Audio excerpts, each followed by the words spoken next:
Welcome back to Nick Lenz's Comic Corner, Classics / Non-Classics. This is episode number 556. I just want to be sure about the correct number. Yeah, actually it's 554. Doubslehsot number 460. Two Batman trades, and next episode will be Batman Wonder Woman trade. Alright, first up it is Superman Batman Volume 6. Collecting issues from the Batman series 64 to 75 and annual number 4. Yep. And this is something a bit bizarre when it comes to this particular series, because people familiar with this series know that Jeff Loeb and McGinnis basically did the first 26 issues. Once they left, you had a rotating door of writers for pretty much the rest of the series. And here are the writers. And there is at least 6 of them for 12 issues. And there's a lot more artists. And the writers are Joe Casey, Paul Levitz, Scott Nolans, Peter Johnson, Matt Cornish, and the writer of The Flash, Josh Williamson. Here are the artists, and there is a boatload of them for these 12 issues plus an annual. You have Jerry Ordway, Adrian Steff, Vinity Clefis, of course Scott Nolan, so also is writing as well, Jay Fabok, David Ebdo, Brian Starfleeze, who's a great artist. I think he's going to be at Comic-Con this year. Brian Heberlin, Kelly Jones, Joe Killis, Federico Delicchio, Norm Rappin, Mario Acquisia, Paris Raman, Rebecca Bushman, Derek Fries, Will DeWong, Renee Gillis, and Josie Wilson. And these are not the only ones, because there's actually the annuals got a lot more. I mean, in this book, you have stuff related to take a look at these issues. Okay, first start off with a standalone issue. Yep, which is written by Peter Johnson and Matt Cornish, with artwork by Brian Starfleeze, Brian Heberlin, Kelly Jones, Joe Cornish. This is just basically them dealing with their own villains and take a look at this bizarre artwork. Yeah, the thing about this issue, despite the fact it's the 64th issue of the series, now there is no explanation of why in the world they had to have 5 artists on one issue. It's ridiculous. I mean, I get maybe having 2 writers on the book, fine. Some books basically do have that. Some examples like the Background Birds of Prey, where it has 2 writers. Harley Quinn for several years was written by Joe Palmer and Amanda Conner. The Jonah Hex series was done by the Jonah Hex, and the All-Star Western Volume 3 was done by Joey Palmer and Justin Gray. So having 2 writers do a series. Oh, almost forgot. Batgirl was done by 2 writers, and so was Gotham Academy. Those are some of the more recent examples. Having 2 writers do one issue is not a bad idea to do. It's been done before, and there has been proven success with it. Just a weird oddball of an issue, but then comes a 2-parter, which is a tie-in to Blackest Night. Yep, called Night of the Cure, which is written and drawn by Scott Knowles. This issue is Bizarro and Man-Bat teaming up to take on Solomon Grundy, and Solomon Grundy dies. I should point out, though, that this particular 2-parter takes place after the Solomon Grundy miniseries, where in that series he fought Killer Croc and won. This miniseries he fights Man-Bat and Bizarro. Yeah, it's an interesting issue. I gotta admit, this 2-parter is fantastic. It's like, okay, while the rest of the Justice League is taking, well, at this point in time, Batman was still dead. It's like, okay, a lot of big heavy hitters are missing, so you gotta have Batman defended by some people. Oh yeah, and there's also a guest star appearance by Frankenstein and his ex-wife, the Bride. Yeah, Oh yeah, I should point out though, this woman has got 4 arms, and these two were married, but they're now divorced. Yeah, Pierre Tomasi basically had him show up several times throughout his recent run for Superman. I've never used that. Yeah, this is just a great little two-parter, and it ends basically with, well, Solomon going to be killed by Bazaar of all people. And then we have a standalone issue, which I believe this is issue 67. It's called Prelude to the Big Noise. Yeah, it's done by Joe Casey and artworks by Scott Knowles. This is actually the longest arc of this entire trade. This takes up like a boatload of issues. I think it takes up like 7 issues. Yeah, it's probably by far the biggest storyline of the whole entire series. Yeah, the story with this one is like, okay, there's like explosions, stuff like that. It's an interesting little storyline. But yeah, it's one of the longest running arcs in the entire series. And gotta love these badass covers. Yeah. I should point out though that this multi-part starts with issue 68 and wraps up with around like, I think it's like since this is 5 issues, I think this wraps up with issue 71. Yeah, and then we have a standalone issue where it's just, well, see, look at this cover. Yeah, it ties into Batman Beyond. This whole issue, you can kind of say the whole point of it is just a backdoor pilot to the, well, the Superman Beyond digital comic, which was published for a few years before it was canceled. Yes. Uh, First one was known as Batman Beyond Unlimited, and then Batman Beyond Universe. This particular issue is simply put the backdoor pilot to that. Yeah, that's simply what it is. And it sets up a lot of stuff related to both comic books. I think this issue was also reprinted, also later printed in the Superman Beyond trade. hmm Yeah, it's a great little issue with fantastic interior artwork. Yeah, I love this interior artist. It's fantastic to see this artist though. hmm Oop, I think I skipped the page. If I can get back to it. Here we go. Then you have a multi-part storyline dealing with the cult where, yeah, there's a cult that somehow worships Batman and Superman for some reason. This whole storyline is written by Paul Levitz, and the artwork is by legendary Superman artist Jerry Ordway. Yeah, this guy is fantastic. He's got to be by far one of my favorite artists, and he even wrote one of my favorite comic books that I recently read a few years ago, which was the Power Shazam series from the 90s. It's just too bad there's no trade series for this thing. Do you know how long the series is? The Power Shazam series originally lasted for 41 issues, but did have a 42nd issue published for Blackest Night. And DC has had this sort of anti-Semitism against Captain Marvel because DC is under the preference that Captain Marvel is a Superman ripoff, despite the fact that Superman's powers are basically coming from the sun, while Billy Batson, aka Shazam, well, Captain Marvel, his powers are derived from magic. I mean, aside from the fact that their faces are similar, there's nothing else similar. And DC's had this thing ever since Captain Marvel stuff. The reason for the jealousy for this is because at one point Captain Marvel outsold Superman, so DC sued them for copyright infringement, despite the fact the character has nothing to do with Superman at all.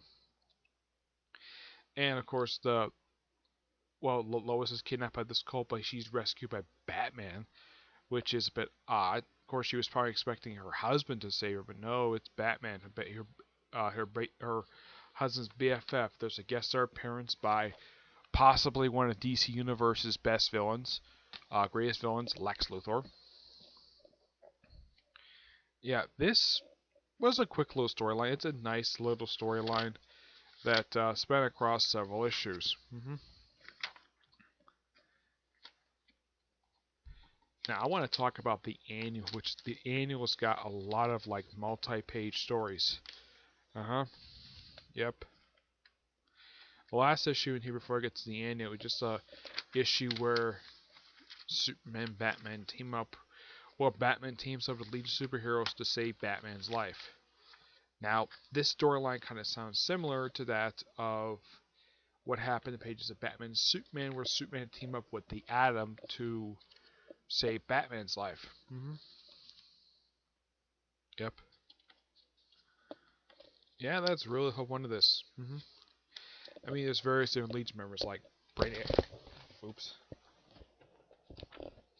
Brainiac 5, Dawnstar, Shrieking Velvet, who's kind of like their version of the Atom. You know, a woman who shrinks. Here's Brainiac. This is how he looked in the late 2000s. This is how he looked in late 2000s, early 2010s, before the DC relaunch. Yep. It's a great story. The annual, which is like the series of one-shot stories. This is one called It's a Bat. It's a quick little two-parter one, which is done by Steve Seagal and Teddy Kirsten. It's not bad. I don't have a problem with this at all. Nope, I don't. The next one is done by Billy Tussey. Yeah, it's just, well, a quick little... Yeah, a lot of these last short stories are just, well, 2 pages per se. Like, the next one's like Brothers in Arms. It's just basically kids who are inspired by Batman and Superman.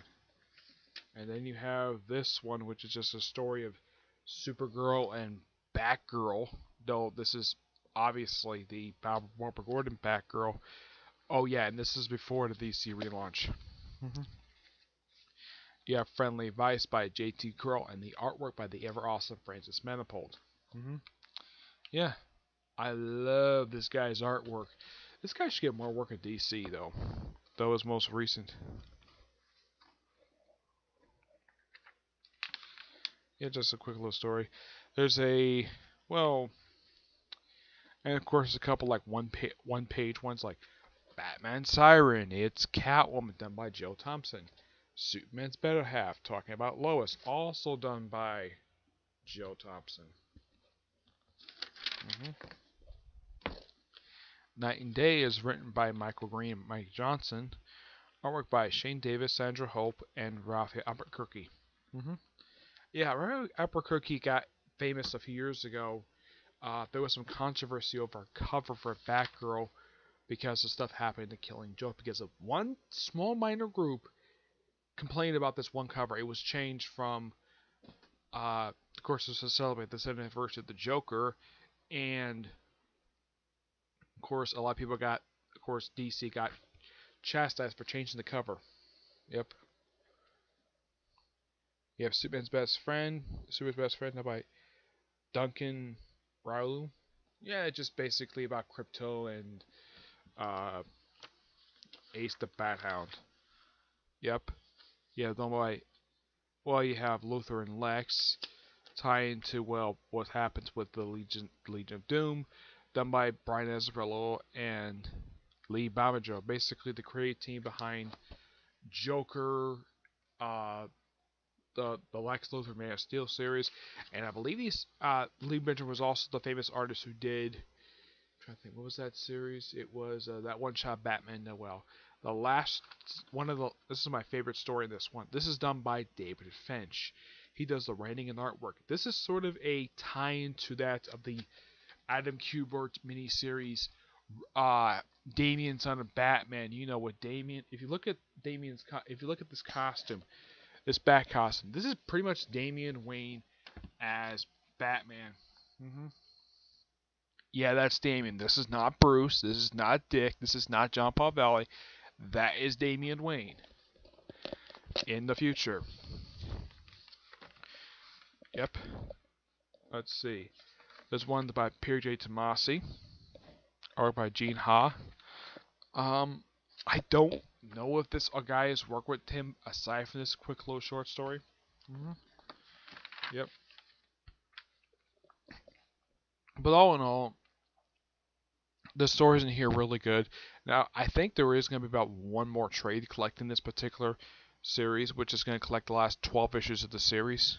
Yeah, I think it's last 12 issues, because I think the series ended after, I think it was like 87 issues. Yeah, it's going to collect the last 12 issues, which are issues 76 to 87 and number 5.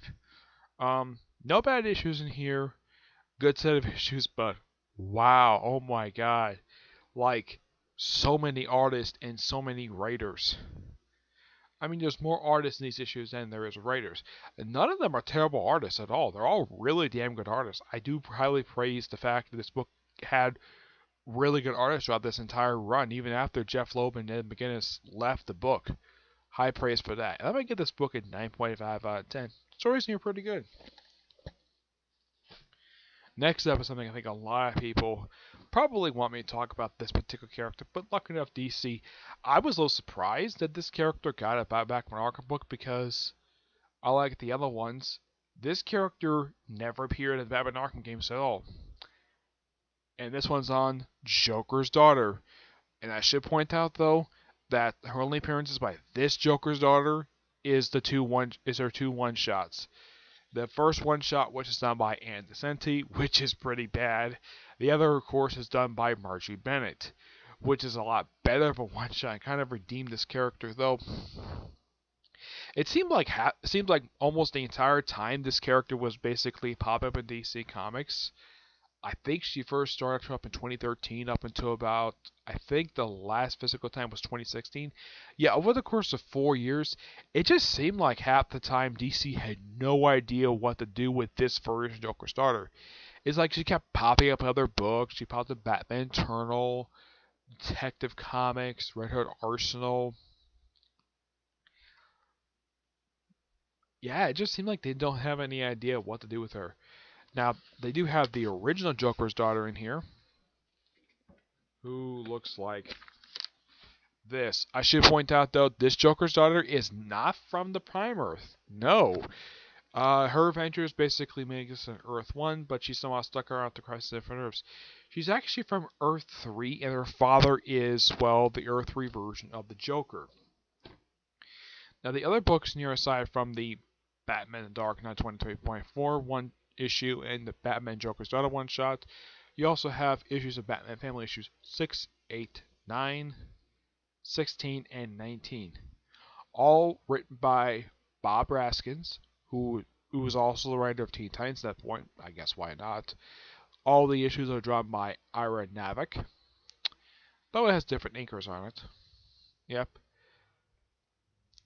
Though he does the first 3 issues in here. Teen Titans 48, which is also done by Bob Raskins. The artwork's done by Josie Diablo. It's actually a really good issue.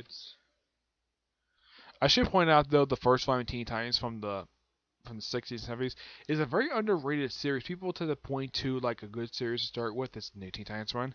I would first start with the original run first. Yep. Batman 16 is done by Don Heck. He's the artist for the issue. The artwork for Batman 19 is done by Julian Ortiz, who also does the first Hit the Comics issue, and then the following issue is done by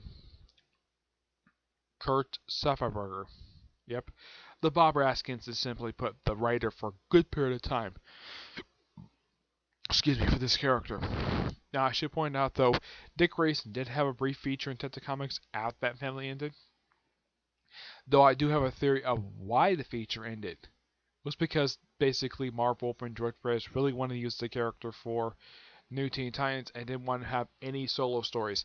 And here's kind of the thing. Despite the fact when these issues were coming out, like, even after the Teen Titans series ended, basically, when they went issue 53, they still referred to Dick Grayson as a Teen Titan. Yeah, they did. Well, the Robin one anyways. Yeah, Dick Grayson Robin. The last 2 stories in here, aside from the New 52 version, you have a story from Titans Secret Files and Origins number 2, which is written by Jeff Johns and Ben Rabb, artwork by Drew Johnson. Then you have the Secret Files and Origins for Teen Titans and Outside Secret Files and Origins 2005, which is done by Jay Torres and artwork by Paco Mania. Now, the stories featuring the original Joker's daughter, those stories are awesome. Really damn good stories, and I highly recommend tracking them down, especially track down the original Batman Family series. It's a really underrated comic book that DC should put into a trade, aside from, putting the stories that feature Joker's daughter. I think they should put more stuff related to Dick Grayson stuff, and of course, Barbara Gordon.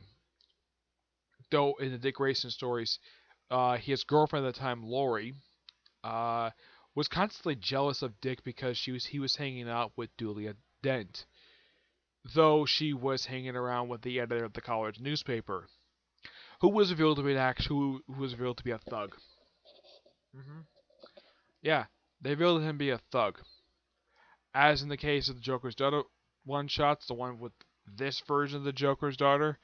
Yeah, I kind of already talked about the first one, but when I talked about, I think it was the fourth volume of Catwoman.